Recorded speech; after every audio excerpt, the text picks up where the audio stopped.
The office was so quiet you could hear the second hand of the clock marking time like a blade against glass. Aleandro Calabrese sat motionless in his leather chair, his knuckles white where they gripped the mahogany desk, watching 3 monitors flicker with security footage from the parking garage 7 floors below. October wind rattled the reinforced windows. The city sprawled behind him, lights bleeding into darkness, but his attention belonged entirely to the black and white feed showing the same woman, night after night, moving through shadows that had no right to contain her. For weeks. He had been watching for 4 weeks. She would leave the apartment he had given her at 11:03 p.m., always 11:03, clutching a worn backpack against her chest like a child hugging something that might disappear if she loosened her grip even for a second. Her eyes darted toward the security camera mounted in the corner. She knew it was there. She knew he could see her. And yet she left anyway. Tony stood behind his shoulder, motionless as a statue carved from expensive Italian stone. Enzo occupied the corner near the window, his jaw working against nothing, the silence between them the kind that lived in rooms where men made decisions that ended lives. Both of them had seen the footage. Both of them understood what it meant. Betrayal. In the Calabrese family, in the world that Aleandro had inherited from his father and his father's father before him, betrayal had exactly one price. Not negotiable. Not subject to interpretation or mercy. One price, and that price was death delivered in whatever manner the boss considered appropriate. She had saved his life. 3 months ago, on a frozen October night at a diner on Lansdowne Street, she had pressed her hands to his chest while his lungs filled with blood and pushed, counted compressions in a voice so small it barely disturbed the air, and brought him back from the edge. His lieutenants had watched this homeless woman in a threadbare coat perform CPR on their boss while other patrons screamed and the griddle sizzled with abandoned food and chaos. When his eyes opened, the first thing he saw was her scarred wrists trembling as she wiped blood from his mouth. He had moved her into the apartment the next day. Paid off the $22,000 debt she owed to Victoria Ashford, a woman whose cruelty lived in paperwork and eviction notices and the casual destruction of lives that did not matter to anyone with money. For 4 weeks, Aleandro had given Sofia Morales safety. Warm meals. A place to sleep where she did not have to fear the sound of footsteps in the dark. He had given her everything except one thing, a reason to stay. And now she was leaving. The monitor flickered. 11:03 p.m.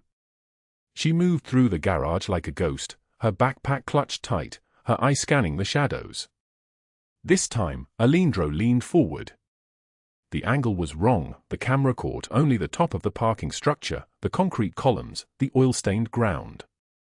She disappeared into the blind spot near the elevator. 1 minute passed. 2 minutes. The elevator doors opened and she was gone. Same time as always, Tony said. His voice was rough, textured like gravel. She's meeting someone. Has to be. Enzo said nothing. Enzo had learned long ago that silence was safer than speculation in rooms like this. Aleandro pulled a cigar from the box on his desk. Cohiba. $40 each. He rolled it between his palms, feeling the weight of it, the texture of the wrapper. His father had taught him that a cigar was a man's meditation. Time to think. Time to consider. Time to decide who deserved to die. He lit it. Smoke curled through the blue monitor light, twisting into shapes that looked almost like screaming. Pull the street cameras, he said. 3-block radius from the apartment building. I want to know everywhere she goes. Every doorway. Every person she speaks to. Every single choice she makes after she leaves my protection. Tony left without another word. The door clicked shut with the soft finality of a coffin lid. Enzo shifted his weight. Boss, the woman. What about her? The way she looks at you. Enzo's eyes remained fixed on the window, on the city beyond. When she thinks you're not watching. I've seen men look at saints that way. Saints are a fiction told to the poor, Aleandro said, and returned his attention to the monitor. The screen showed the empty parking garage. The empty space where she had stood 1,000 times before this night, always leaving, always running toward something or away from something, and he realized with the clarity of a blade cutting through flesh that he had no idea which. His phone sat on the desk. Black. Expensive. Connected to networks that could reach anywhere, do anything. He had not picked it up yet. He was waiting for something, a confirmation of the betrayal, a name, proof that the woman who had saved his life had been working against him all along. But the camera showed her walking alone through dark streets. No meetings. No exchanges. No sign of collaboration. And yet something cold and dangerous stirred in his chest, something that had lived there since childhood, since the night his mother did not come home and his father explained in a voice like stone that she had made a choice that required payment. Trust was currency in his world, and once it was spent, there was no getting it back. He had already made the call. Not the call that Tony was waiting for, not the order that would send men into the night to collect a debt written in blood. A different call. The kind that changed everything. The kind that could not be unmade once the words left his mouth. The monitor flickered again. Empty garage. Empty streets. The wind outside rattled the windows like something desperate trying to get in, and Aleandro Calabrese sat in the dark, smoking his $40 cigar, and waited for a woman with $5 in her pocket to return to an apartment that no longer belonged to her in a life that was about to transform in ways she could not imagine. Before we continue, drop a like if this story hits you. Share it with someone who needs to hear it and subscribe so you do not miss what is coming tomorrow. If you believe in second chances and redemption against impossible odds, this is the video for you. Now let us go back. Back to 3 months earlier.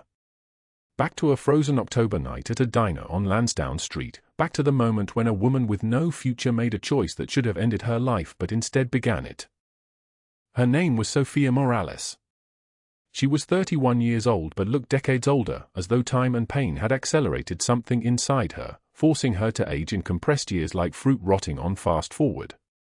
Her dark hair hung limp past her shoulders, the kind of unwashed that came not from neglect but from rationing water, from turning off the shower after 3 minutes because the heating bill would come due and she had chosen to eat instead. Her eyes were brown and hollow, the kind of hollow that lives in the sockets of people who have survived things they should not have survived. She wore a waitress uniform, black pants with a stain near the hem that had set so long it would never come out, a white blouse missing a button, a name tag that said Sofia in letters that had faded from red to pink. Her hands were calloused from holding things that wanted to burn, from scrubbing surfaces that carried the weight of other people's filth. On her left wrist, scars ran in every direction like a map of a place she had tried to leave but could not quite escape. The diner smelled like grease and regret and burnt coffee that had been sitting in the pot since 6 a.m. Sophie's Diner. Ironic name, given that no Sophie worked there. No one could remember where that name came from. She had worked the night shift for 6 years. 6 years of serving men who did not see her, of clearing plates of food she could not afford to eat, of watching the clock count hours that would never add up to enough. She sat in her car, a 2006 Honda Civic with a check engine light that had been glowing orange for 8 months, counting money. $5. 5 single bills arranged in a careful line on the steering wheel. This was all she had left until Friday, when she would receive a paycheck that would not cover the parking pass for the garage, would not cover the phone bill she had already deferred once, would not cover the $22,000 debt to Victoria Ashford that had transformed from abstract number into a thing with teeth and a deadline. 2 weeks. Victoria Ashford had called her 3 days ago. The woman's voice had the texture of old money, of inherited cruelty, of someone who broke people the way other people broke crackers in soup. You have 14 days to bring me the full amount, Miss Morales. After that, I will take the apartment. I will take everything your father left you, and I will pursue legal action for damages. The apartment. The one remaining piece of the life she had built before Douglas Hale decided that he owned her, before the bruises became a language and the fear became the only consistent voice in her life. Before she had no choice but to leave with her keys and her documents and nothing else, running through the night like a hunted animal, sleeping in her car in parking garages where the security guards did not look too closely and the darkness was absolute. Douglas Hale. Even thinking his name made her wrists ache where the scars lived. 8 years he had spent dismantling her. Not quickly. Not with a single blow that would have left bruising that others could see. He had been methodical, artistic almost, in the way he destroyed her piece by piece. Her job, he had made sure she could not work full-time because appointments would come up, injuries would require healing time, fear would make her unable to focus. Her friends, he had explained to each of them, privately, that she was unstable, that she had made things up, that she was using them. Her family, he had told them she was lying, that the bruises were accidents, that she was the problem in the relationship and they should not take her side. By the time she left him, there was no one left to help her. She had slept in her car for 47 nights in the parking garage on Hancock Street. The security guard, Miguel, sometimes brought her a coffee. She tried to refuse but he left it anyway, a small act of kindness that made her want to cry because kindness had become so foreign it felt like a language she had forgotten how to speak. She had not cried. Her tears had dried up somewhere on a Greyhound bus the night she ran from Douglas, and they had not returned.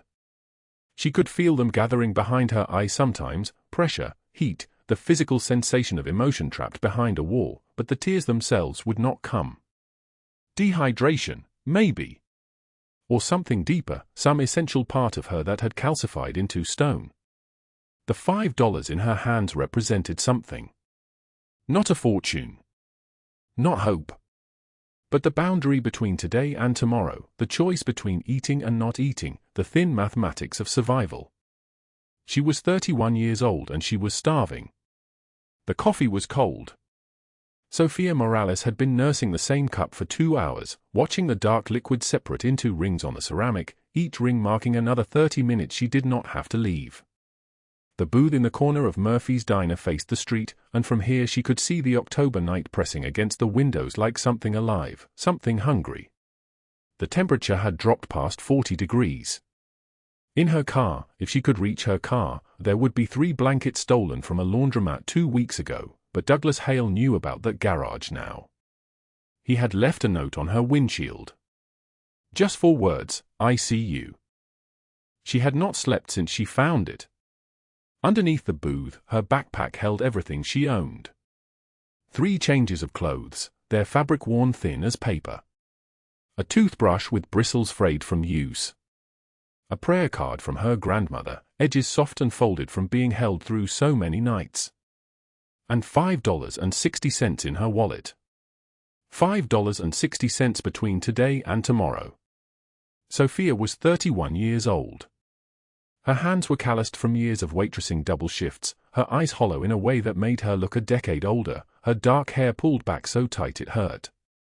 She wore the same waitress uniform she had worn for 8 hours, the hem stained with coffee and something else, something brown that might have been blood from a customer's drop plate.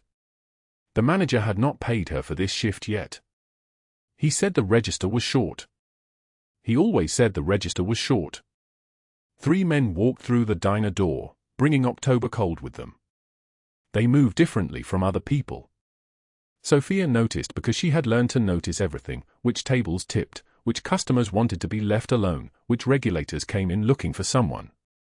These 3 wore black wool coats that cost more than her monthly rent if she had had a monthly rent to pay. The tallest one, the one who walked in front, had dark hair silvered at the temples and a scar running from his left eye to his cheekbone like someone had taken a blade and asked a question only his face could answer. His eyes were storm gray, the color of the sky before something terrible happens. They took a booth near the window. They ordered nothing. The man with the scar leaned forward. His voice was deep and solid like an oath, like something spoken in a church that meant forever. Sofia heard him say something about Newark. About a shipment. About someone's failure to deliver what was promised. The waitress, a girl named Rachel who was 17 and still believed the world was mostly good, brought water. The man did not look at her. His focus stayed on the other 2 men, the one called Tony with the broken nose and the one called Enzo with the thick neck and the gold rings that caught the light whenever he moved. Mid-sentence, the man was saying something about consequences. He stopped. His hand went to his chest. His face drained of color like water running from a broken cup. He opened his mouth. Nothing came out. The sound of his body hitting the floor was the sound of something final.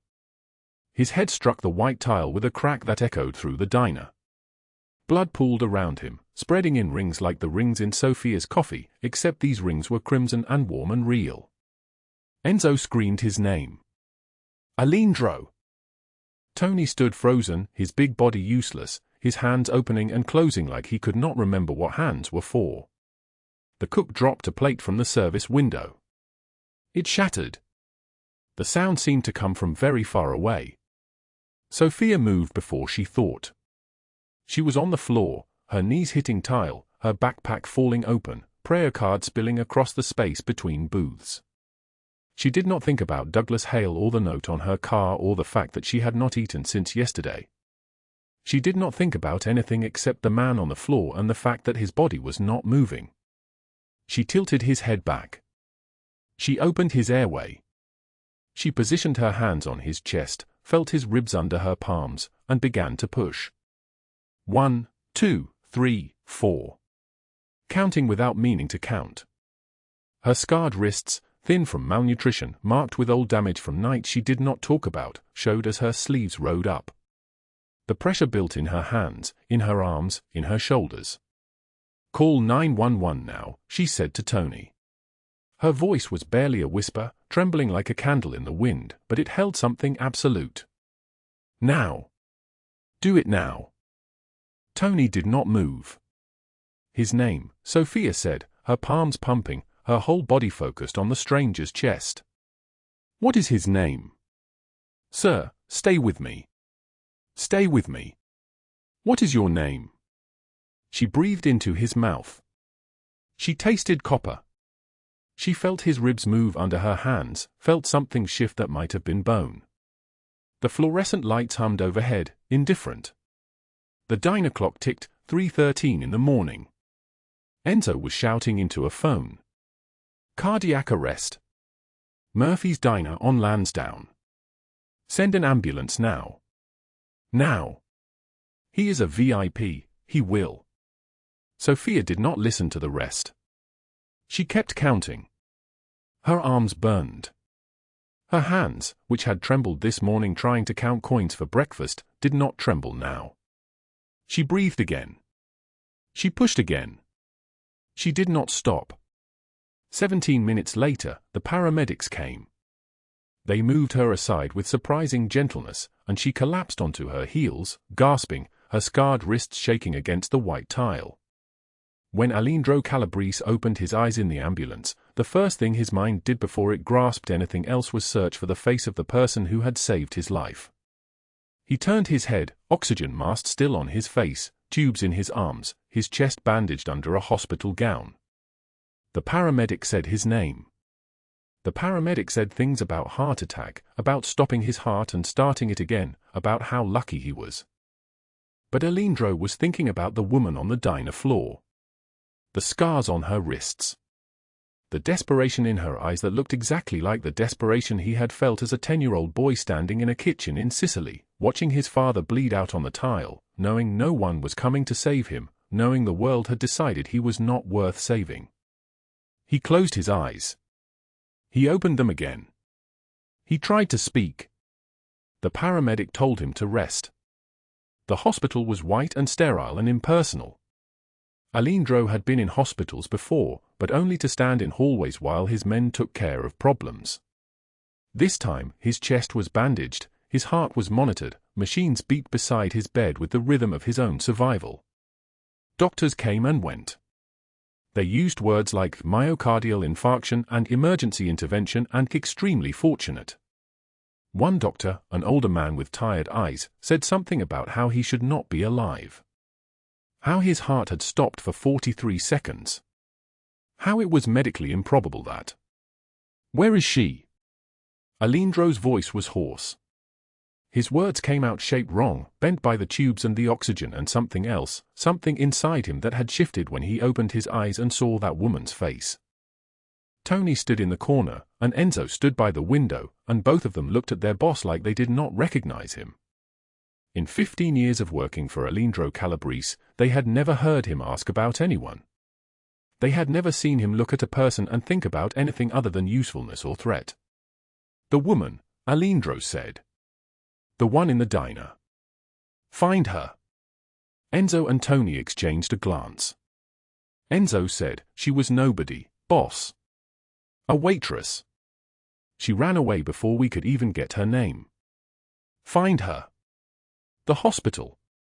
I do not care about the hospital, Aleandro said, and his voice was like thunder now, despite the weakness underneath it. Find the woman who saved my life. Bring her to me. In the waiting room down the hall, Sofia sat on a plastic chair that had been designed by someone who had never actually had to sit on a plastic chair. Her uniform was stained with blood. Her hands were shaking.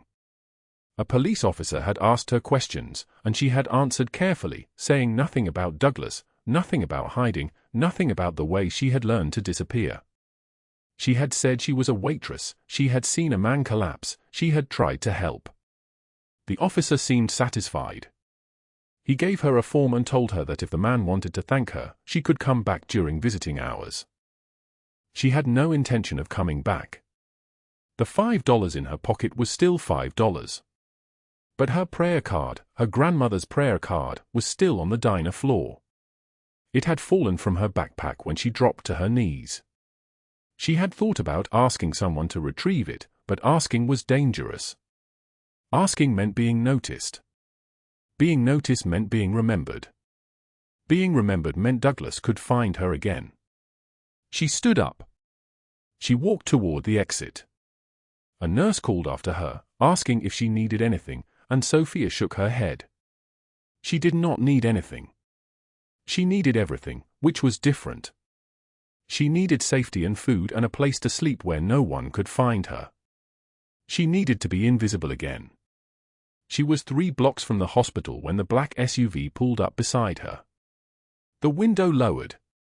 Enzo sat in the front passenger seat. His gold rings caught the streetlight when he gestured. "Get in," he said. Not a question. The voice of someone who was used to being obeyed. Sofia kept walking. "Get in the car," Enzo said again. "Mr. Calabrese wants to see you." "I don't know who that is," Sofia said. Her voice was steady. She had become very good at steady. "And I'm not getting in a car with strangers." Enzo's laugh was not kind. "You just saved his life. He is not a stranger anymore. He is someone who owes you a debt. And in this city, debt is currency. You understand? Get in." But what changed everything was that Sofia, standing on a Boston street in October cold, with $5 in her pocket and nowhere to sleep, looked at the open car door and saw something other than danger. She saw someone who wanted something from her. Someone who could be used. Someone who might, for a moment, be useful in return. She got in. 2 days after the diner, after the sirens and the blood and the moment that split Sofia's life into before and after, Aleandro Calabrese sat in his office on the 23rd floor of a building that cast a shadow across 3 city blocks. The office was all glass and dark wood and the kind of silence that only expensive things possess. Tony stood in front of his desk, a manila folder in his hands, and his jaw was tight. "Sofia Morales," Tony said, reading. 32 years old. No criminal record. Not even a speeding ticket. Aleandro did not look up from the document in front of him. His fingers traced the edge of a photograph, Sofia on the diner floor, performing CPR on him, her hands trembling as they pressed against his chest. "Where does she live?" Aleandro asked. Tony's hesitation was answer enough. "She does not have a fixed address, boss. We found the car. A 1998 Honda Civic registered in Revere. 240,000 miles on it. The registration is current, which means she is paying insurance on a vehicle she lives in. There is a gym membership from 6 months ago, still active. She showers there. Gas station bathrooms on Boylston Street. The diner where you met her, she works 3 shifts a week, earns minimum wage plus tips. How much does she make in a week? $230. If she is lucky. Aleandro closed his eyes. $230 a week to eat, to survive, to keep a car running that kept her alive. What about the police reports? Aleandro's voice was like stone sinking through water. Tony flipped through the pages. His knuckles whitened around the folder's edge.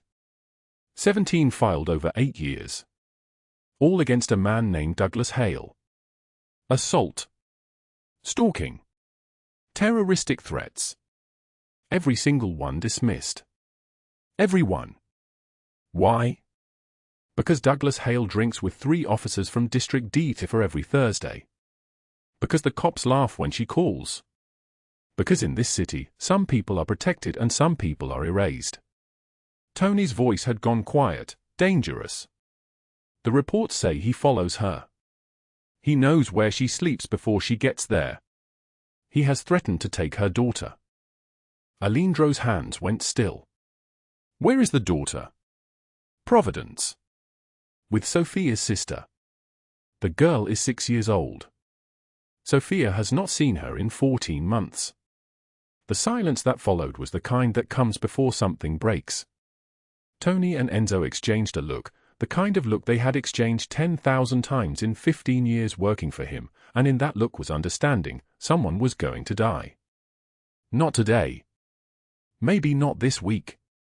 But someone was going to die because of what they had just read. I want everything, Aleandro said finally. Everything about Douglas Hale. Everything about his connections. His finances. His family. Every photograph, every address, every name he has ever been associated with. And I want it by tonight.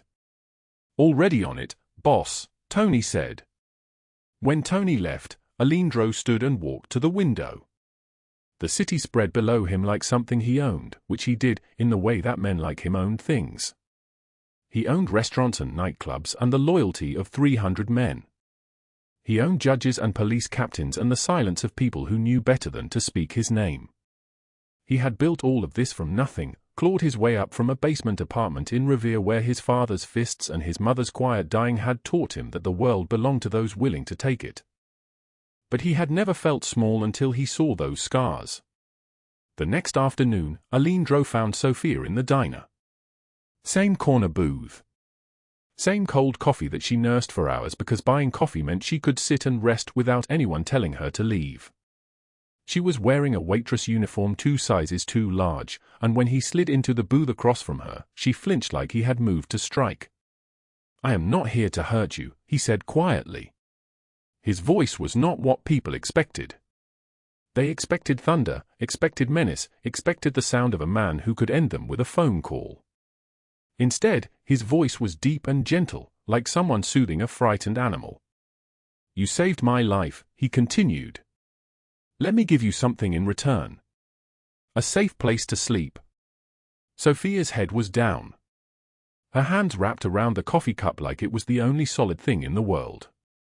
I cannot pay you back, she whispered. I am not asking you to. He reached into his pocket and withdrew a napkin. A pen from his jacket. His hands were large and scarred, marked with the geography of a life lived in violence, but they moved gently as he wrote an address in clean, precise handwriting. Commonwealth Avenue, he said, sliding the napkin across the table. 6th floor. The door will be open tonight. There is heat. There is running water. There is a bed with clean sheets. When you are ready, go there. Sofia stared at the napkin like it might catch fire. The paper trembled in her hands. Why would you help me? She asked. I am nobody. Aleandro leaned forward, and for a moment the mask of power slipped away. What showed underneath was a boy in a basement apartment, hungry and cold and watching his mother fade like light going out. A boy who had made a promise to himself that no one would ever be helpless again while he lived. Because somebody should have helped me when I was nobody, he said. Go tonight, Sofia. I am keeping you safe now. That evening, she stood outside the brownstone on Commonwealth Avenue as darkness fell and the October wind carried the smell of rain. Her backpack was on her shoulder. Her hand was shaking as she reached for the door. The address on the napkin felt like a confession, like evidence of something she had no right to accept. But the cold was coming, and Emma was waiting in Providence, and Sofia had learned a long time ago that survival meant taking what was offered and asking questions later. She turned the handle. The door opened. Inside was warmth and light and the smell of something she had almost forgotten: safety. The apartment was on the 6th floor, and when she found it, when she stepped inside, Sofia saw a world she did not belong to. High ceilings. Windows overlooking the city. A kitchen with appliances that gleamed like jewels. A bathroom where steam rose from a shower that had hot water, unlimited hot water, not the cold trickle of a gym facility or the anxious 5 minutes before the water ran out. She stood in the bathroom and looked at herself in the mirror for the first time in weeks. Hollow eyes stared back. A bruise mapped her jaw in shades of yellow and black. Her collarbones were sharp enough to cut. She did not recognize herself. She looked like someone else's tragedy. She cried then, silently, back against the tile wall, sliding down to sit on the cold floor while the steam from the hot shower wrapped around her like mercy. 3 days later, Aleandro came to the apartment carrying groceries. Chicken. Rice. Vegetables that were fresh, not wilted. Bread that was soft. Milk.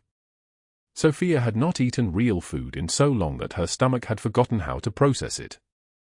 She stood in the kitchen and cried again, this time with Aleandro watching, understanding, saying nothing. "What does Douglas Hale want from you?" he asked when she could speak. She froze. The question was a door opening that she had nailed shut. "How do you know his name?" "I know everything about you now, Sofia. I know his name. I know he follows you. I know the police laugh when you call. Tell me the rest." She shook her head. "He will kill me if I talk. He will never touch you again. I promise you that." The promise hung in the air like something solid, something that could hold her weight. And slowly, with her voice shaking like wind through broken glass, Sofia told him everything. 8 years ago, Emma had gotten sick. High fever. Seizures. The emergency room said surgery, 48 hours, $22,000. Sofia had no insurance. She had no family with money. She had a job that paid minimum wage and a daughter who was dying. So when Victoria Ashford appeared at the hospital with a smile and a contract, Sofia signed without reading the fine print. $22,000 at reasonable interest. The interest was a lie. It compounded weekly. By month 3, she owed $30,000. By month 6, $38,000. By year 1, $42,000. By year 8, the debt had become a living thing that fed on her survival, that grew every time she made a payment because the interest was always larger than the principal. And when she could not pay, when her double shifts and her skipped meals and her desperate calculation of every dollar would not add up to $48,000, Douglas Hale began collecting in other ways. $22,000, Sofia whispered. That is what this started as. Now Victoria says I owe $48,000. I have been running for 14 months because I cannot pay it. Because if I stay in one place, Douglas finds me. And he hurts me. Aleandro's jaw had gone rigid. The scar that ran from his left eye to his cheekbone had gone white, which meant something terrible was happening inside him, something that required every ounce of his control to contain. "Where is your daughter now?" he asked. "With my sister in Providence. Emma is 6. She thinks I am working. She does not know I sleep in my car. She does not know," Sofia's voice broke completely. "She does not know I am her mother who abandoned her. You did not abandon her. You are surviving. There is a difference." That night, Aleandro asked the question that had haunted him since the diner. "Your wrists. The scars. Who did that?" Sofia's hands moved instinctively to cover them. "Nobody. I am clumsy. Do not lie to me." The words were firm but not cruel, and something in her broke open. She turned her back to him and slowly lifted her shirt. The scars mapped her back like a geography of pain, burns, cuts, the signature of a belt buckle repeated a dozen times across her skin. 8 years of survival written in tissue and scar. He said if I ever told anyone, he would take Emma, she whispered.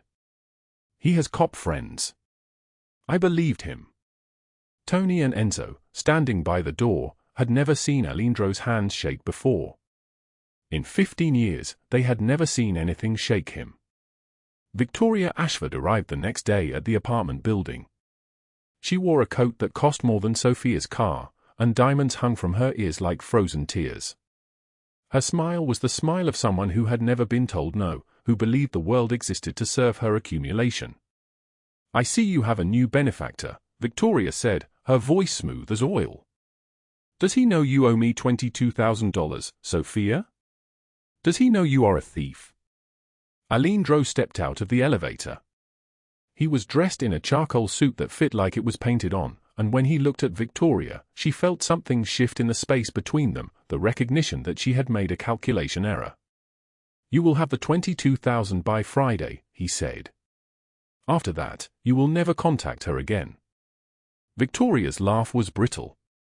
And if I refuse? Then you will have much larger problems.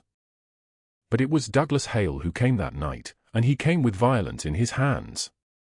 He grabbed Sofia outside a grocery store, dragged her between parked cars, and his hand closed around her throat like he owned the space her breath occupied. I always find you, he hissed. And when I do, Emma watches. Do you understand me? Emma watches. A voice cut through the October darkness. Step away from her. Tony and Enzo stood 10 feet away, and something in their stillness, in the way their hands hung at their sides, in the absolute certainty of their presence, made Douglas release her. He backed up slowly, hands raised, and then he disappeared into the night like something that had never been solid at all. Sofia stood gasping, her throat bruised, and she understood finally that she had made a choice that could not be unmade. That accepting Aleandro's help had drawn her into the gravity of his world, where debts were paid in blood and loyalty was currency, and the people who hurt you did not just disappear, they were erased, systematically and completely. That night, sitting alone in the apartment, Sofia took a pen and blank paper. Her hand shook as she began to write. Dear Aleandro, by the time you read this, I will be gone. The words came like a confession, like the only way to save him from her. Outside, the October wind carried the smell of rain, and somewhere in the city, two people were beginning to understand that their world was about to change forever. Sofia's hand trembled as the pen touched paper. 3 hours had passed since she made the decision. 3 hours of sitting at the kitchen table in the apartment that was not hers, under lights that cost more than her old rent, writing the words that would save him. Dear Aleandro, by the time you read this, I will be gone. The pen moved across the page like a blade cutting through silence. Outside the window, October wind rattled the glass. She could hear the city breathing below, distant sirens, the rumble of trucks on Lansdowne Street, the lonely sound of a life she was about to leave behind again. You gave me safety when I had none. You saw my scars and did not turn away. But Douglas will never stop. Victoria will never stop. And if I stay, they will come for you. They will hurt Emma to hurt me. I cannot let that happen. Sofia paused. Her wrist ached where Douglas had grabbed her 3 weeks ago outside the grocery store. The bruises had faded to yellow, but the memory remained sharp as broken glass. She thought of Emma in foster care, waiting for a mother who had disappeared. She thought of Aleandro reading this letter, understanding finally that her leaving was an act of love, not betrayal. You saved my life in that hospital. Now I am saving yours the only way I know how, by leaving. Thank you for showing me what kindness looks like. I will never forget you. She signed it with her full name. Sofia Elena Morales. Not the shortened version. Not the nobody version. The whole of who she was. 3 changes of clothes went into her backpack. The worn prayer card from her grandmother, edges soft from 1,000 touches. The $80 Aleandro had left in an envelope on the nightstand, money she had tried to refuse 3 times. Her shoes, which had holes in the left sole but had carried her through 14 months of survival. She would leave at dawn. By morning light, she would be just another woman on a bus heading nowhere. By the time Aleandro woke, she would already be dissolving into the city, invisible again, safe again, alone again. The apartment fell silent except for the hum of the refrigerator. She sat on the edge of the bed, the first real bed she had slept in since Emma was born, and she did not cry. Her tears had dried up somewhere on a Greyhound bus years ago. Instead, she packed carefully, methodically, the way she had packed 100 times before. The way a person packs when they know they are leaving everything that matters. At 11 o'clock that night, Aleandro Calabrese pushed open the apartment door without knocking. The lamplight spilled across the kitchen table. The letter sat there like evidence. He read it once. Then again. His hands moved to the paper, and they were shaking, a thing that had not happened since he was 17 years old and held his mother's hand as she died. The footsteps behind him were Tony's. Measured. Respectful. The lieutenant had been standing guard outside the building, following orders to watch her without her knowing. Tony. Where is she? His voice was raw, stripped of everything but the need for an answer. Left 20 minutes ago, boss. We been following her like you said. She is at the Sheraton on Dalton Street. Sitting in the lobby. Looks like she is waiting for morning. Aleandro's jaw tightened. She thinks she is protecting me. She is trying to save your life. She is. He looked at the letter again. She is. Then his eyes found Tony's. Make the call. The Sheraton lobby was all marble and soft lighting designed to make temporary spaces feel permanent. Sofia sat in a chair near the bathroom, her backpack at her feet, the prayer card in her hand. She had not checked into a room. She could not spend the $80. She would sit here until the sky lightened, then walk to the bus station on Atlantic Avenue.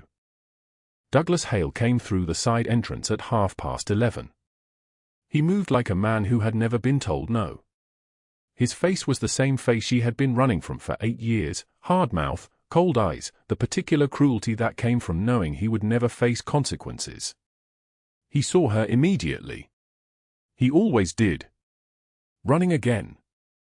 His voice carried across the empty lobby. A security guard sat behind the desk, reading something on a phone, oblivious to the predator moving through his space. You are pathetic. Sofia's hands tightened on the prayer card. Victoria has a warrant for your arrest. Theft. Fraud. She made calls to the right people. You will be in jail by morning. And Emma? Foster care. I will make sure of it.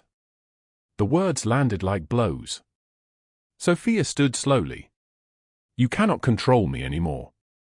I am not afraid of you. Douglas laughed. It was the laugh of a man who had never understood that his power was temporary, that every tyrant eventually meets someone willing to say no. He crossed the lobby in 3 strides and grabbed her wrist, the scarred wrist, the one that remembered everything, and he twisted. Pain bloomed up her arm like a flower made of fire. Everything in her wanted to collapse. Everything in her wanted to accept what she had always accepted, that she was nobody, that she deserved this, that Emma was better off without her. The familiar numbness was already creeping in, the survival mechanism that had kept her alive for 8 years. It would be easier to surrender. It would be easier to disappear. But there was a prayer card in her hand. And on that card, in her grandmother's faded ink, were 7 words, the storm will pass and you are far stronger than you think. Sofia looked at Douglas Hale and she said, no. The lobby doors opened. 12 men in black moved through the space like water. No guns visible. No aggression obvious. Just 12 men in suits that cost more than Sofia's entire life, moving with the absolute certainty of people who had never been refused. Enzo's hand landed on Douglas's shoulder. Soft. Final. Douglas tried to resist for 3 seconds. Then he understood what was about to happen. His grip on Sofia's wrist loosened. His face went white. They moved him toward the side exit without a sound. No struggle. No protest that survived longer than a breath. By the time they reached the doors, Douglas's feet were barely touching the ground. The October wind swallowed his single cry for help. Aleandro appeared beside Sofia as if he had materialized from the air itself. "You were going to leave," he said. "Not a question." A statement of fact spoken in the voice of a man whose world had just shifted. Sofia could not look at him. "I had to. They will never stop. You know this. They will now." 3 blocks away, on a side street behind the poker room on Tremont Street, Douglas Hale knelt in the dirt between 2 brick buildings. The October wind cut between the walls like a blade. 12 Calabrese men stood in a circle, not touching him, just watching. Aleandro made a phone call. He put it on speakerphone so Douglas could hear every word. "Marco? It is Aleandro Calabrese." Marco Corsini's voice came through rough, surprised. The 2 families had maintained an uneasy peace for 15 years. "Calabrese. To what do I owe this honor? I have a gift for you. Douglas Hale. He knows all of Victoria Ashford's accounts.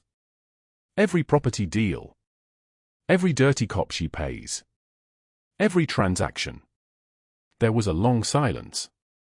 Then Marco laughed, a sound like gravel in water. "The Ashford woman? We have been trying to crack her operation for 5 years. You are giving us Hale. He is a rat. He beat a woman for 8 years and called it love. He threatened a child. He is yours. Make him talk. After that, I do not care what you do with him." Douglas screamed. He begged. He promised things no one wanted.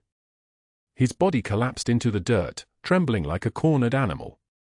The Corsini men dragged him away into the October night, his pleas fading into wind and distance. He was never seen again. Not death, too quick, too easy, too merciful. But disappeared into a system that would bleed him for every secret before discarding what remained like trash. The way predators end when they meet something larger than themselves. 2 days later, at 5 in the morning, federal agents in blue windbreakers moved into Victoria Ashford's office building on Boylston Street. Boxes of files. Her face white with shock as she watched 15 years of carefully hidden corruption being carried away by people with badges and authority. The charges were read in her lawyer's office: fraud, racketeering, loan sharking, conspiracy. The Corsini family had sold Douglas's testimony to the FBI in exchange for reduced sentences on an unrelated case. Douglas Hale had given them everything. Names, dates, account numbers. Every woman who had been quietly ruined. Every family destroyed. Victoria Ashford's empire crumbled in 72 hours.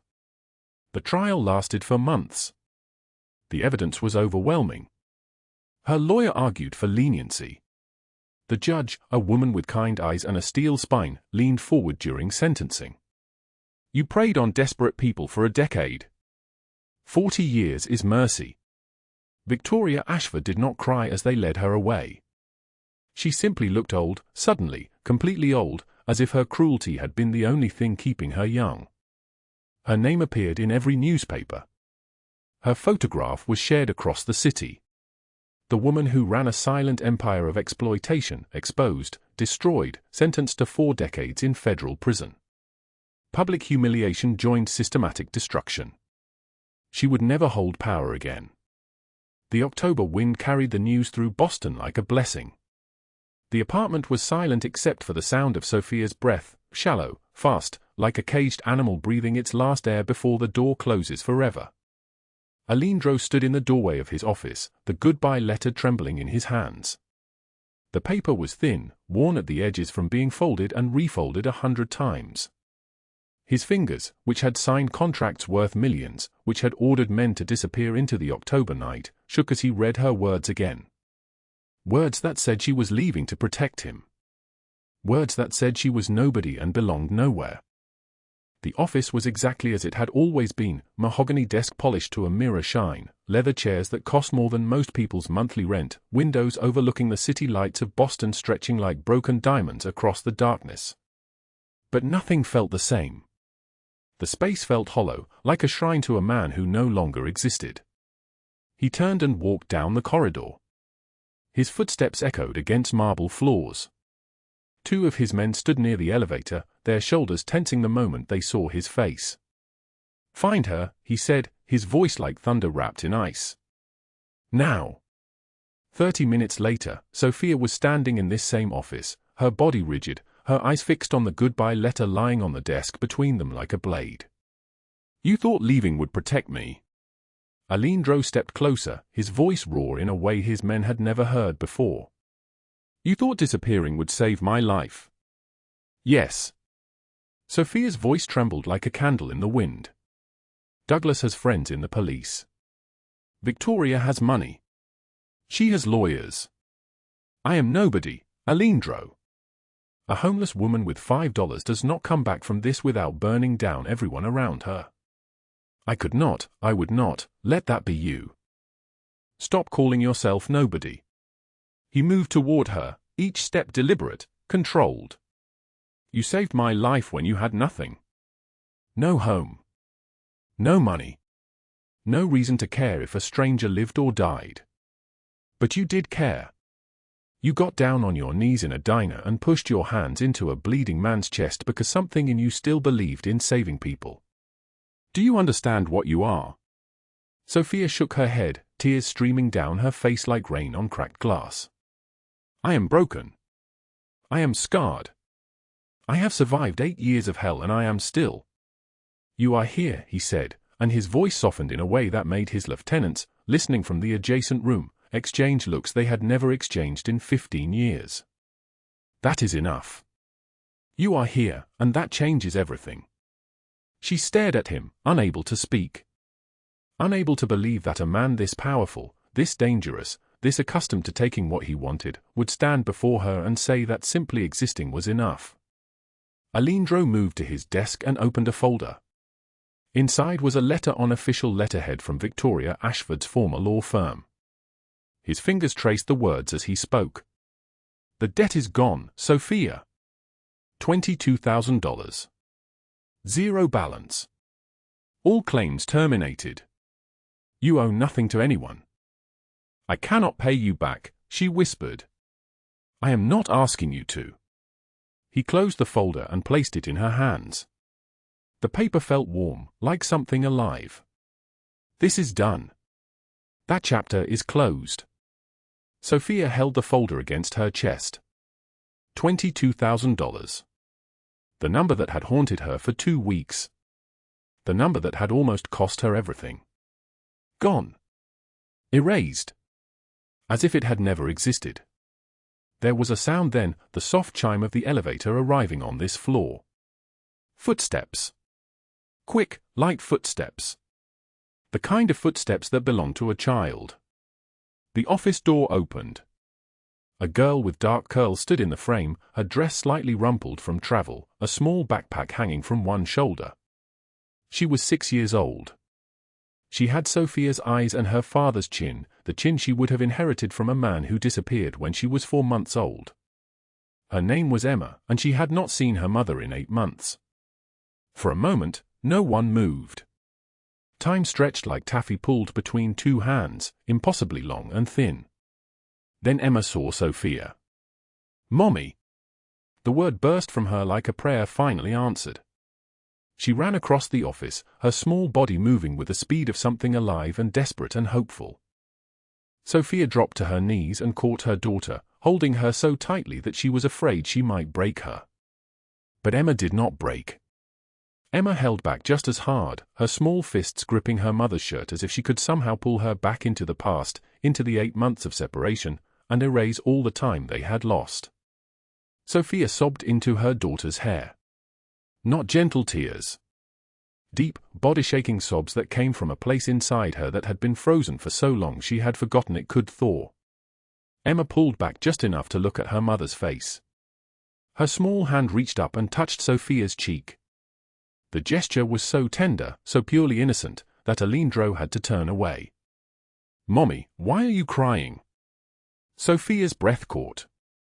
she looked at her daughter, this child who had spent 8 months with her grandmother in Providence, who had drawn pictures of her mother and taped them on a refrigerator, who had asked every single day when Mommy was coming home. She looked at Aleandro, standing in the doorway, the man who had made 2 calls. One call to destroy the men and women who had hunted her, and another call to bring her daughter home. "Because I am happy, baby," Sofia whispered. "Because we are safe now. We are finally safe." Emma hugged her again, and the October wind outside the window sounded like a prayer being answered. Later, after Emma had fallen asleep in the guest room of Aleandro's apartment, a room he had prepared that afternoon with drawings on the walls and toys carefully arranged on shelves, Sofia found Aleandro on the balcony. The night air was cold and dry, carrying the smell of fallen leaves and distant rain. "I do not know how to thank you," Sofia said, standing beside him. "For the debt." "For Emma." She could not finish the sentence. "You already thanked me," Aleandro replied, his voice steady but soft. "In a diner on Lansdowne Street, when you had $5 and no reason to save a stranger. I could not walk away from that. I could not pretend I had not seen it." "And now?" Sofia asked. Aleandro turned to her. In his hand was the worn prayer card, her grandmother's prayer card that had been in her backpack the night of the diner. He had found it, had it carefully cleaned and preserved in a clear protective sleeve. "Now you rest," he said. "You heal. You get to be Emma's mother without looking over your shoulder. And when you are ready, if you want, maybe you let me be part of that." Sofia took the card. The words her grandmother had written decades ago seemed to glow in the darkness. "The storm will pass and you are far stronger than you think." "Why?" Sofia asked, though she was not sure if she was asking about the apartment or Emma or his presence or something larger, why any of this had happened, why she had survived, why there were good people in a world that had shown her so much cruelty. "Because you saved my life," Aleandro said. "And I think maybe, just maybe, you saved more than that. You saved me from becoming the kind of man who could pass by someone suffering and not stop. You reminded me that power means nothing if you cannot use it to protect people you care about." He did not kiss her. That would come later, when the wounds had healed more, when trust felt less fragile. Instead, he took her hand, scars and all, marks and all, every visible reminder of what she had survived, and he held it. It was enough. 3 months later, Sofia sat in the underground poker room beneath one of Aleandro's legitimate businesses on Newbury Street. The air was thick with cigar smoke and the smell of old leather.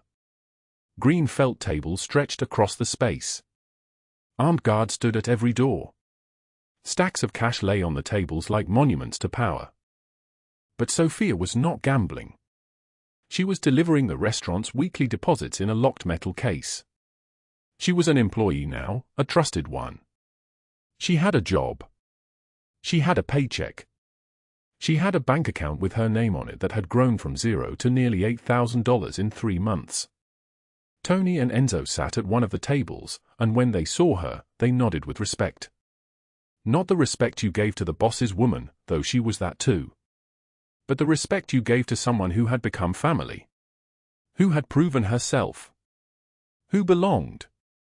Emma's drawing was pinned to the refrigerator in Aleandro's office, 3 stick figures labeled Mommy, me, and Aleandro, standing in front of a house with a sun so bright it burned yellow across the paper. Sofia looked at that drawing every single day.